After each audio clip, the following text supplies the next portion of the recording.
ಕರ್ನಾಟಕದ ಒಂದು ಚಿಕ್ಕ ಹಳ್ಳಿಯಲ್ಲಿ ರಾಮಯ್ಯ ಎಂಬ ರೈತನಿದ್ದ. ಅವನು ತುಂಬಾ ಪರಿಶ್ರಮಿ ಮತ್ತು ಪ್ರಾಮಾಣಿಕನಾಗಿದ್ದ. ಪ್ರತಿದಿನ ಬೆಳಗ್ಗೆ ಸೂರ್ಯೋದಯಕ್ಕೂ ಮುಂಚೆ ಎದ್ದು ತನ್ನ ಹೊಲಕ್ಕೆ ಹೋಗುತ್ತಿದ್ದ. ಮಳೆ ಇರಲಿ, ಬಿಸಿಲಿರಲಿ, ತನ್ನ ಕೆಲಸವನ್ನು ಎಂದಿಗೂ ಬಿಟ್ಟಿರಲಿಲ್ಲ.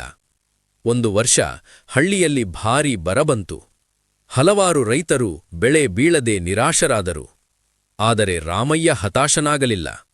ಶ್ರಮ ಮಾಡಿದವನು ಯಾವತ್ತೂ ಸೋಲುವುದಿಲ್ಲ ಎಂದು ತನ್ನನ್ನು ತಾನು ಧೈರ್ಯಪಡಿಸಿಕೊಂಡ. ಅವನು ಹೊಸ ವಿಧಾನದಲ್ಲಿ ಬೆಳೆ ಬೆಳೆಸಲು ಪ್ರಯತ್ನಿಸಿದ. ಕಡಿಮೆ ನೀರಿನಲ್ಲಿ ಬೆಳೆಯುವ ಜೋಳ ಮತ್ತು ರಾಗಿ ಬಿತ್ತಿದ. ಕೆಲವು ತಿಂಗಳುಗಳ ನಂತರ ಅವನ ಹೊಲ ಹಸಿರಿನಿಂದ ತುಂಬಿತು. ಇತರ ರೈತರು ಆಶ್ಚರ್ಯದಿಂದ ನೋಡಿದರು. ರಾಮಯ್ಯ ತನ್ನ ಅನುಭವವನ್ನು ಎಲ್ಲರ ಜೊತೆಗೆ ಹಂಚಿಕೊಂಡ. ಹಳ್ಳಿಯ ಎಲ್ಲಾ ರೈತರು ಹೊಸ ವಿಧಾನಗಳನ್ನು ಅನುಸರಿಸಿದರು. ಮುಂದಿನ ವರ್ಷ ಹಳ್ಳಿ ಸಮೃದ್ಧಿಯಾಯಿತು. ಎಲ್ಲರೂ ರಾಮಯ್ಯನನ್ನು ಗೌರವಿಸಿದರು. ಅವನು ಹೇಳಿದ ಮಾತು ಒಂದೇ: ಭೂಮಾತೆಯನ್ನು ಪ್ರೀತಿಯಿಂದ ನೋಡಿಕೊಂಡರೆ ಅವಳು ನಮ್ಮನ್ನು ಯಾವತ್ತೂ ಕೈಬಿಡುವುದಿಲ್ಲ.